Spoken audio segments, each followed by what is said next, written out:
control the spacing, padding, or margin on a DecoNetwork website, simply select a row. So that's going to be within the green.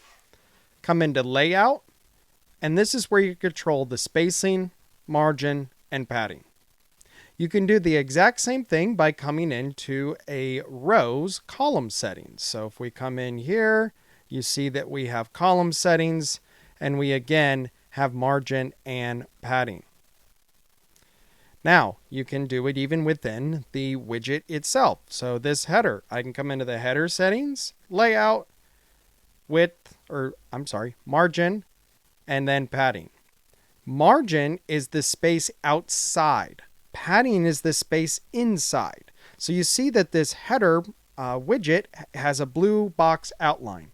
If I add padding, there will be space within the blue being added here. If I add margin, it is going to push everything down. It's adding the space outside of the box. That's how padding and margin work. Do know that as you get onto smaller devices, you have the ability to control what the padding and margin is from device to device if you're using a percentage or a pixel amount. If you see that it's grayed out here, that means I can control this and it won't affect the larger devices. I could make this 200, for example, but if I come back to the larger desktop, it's not affected.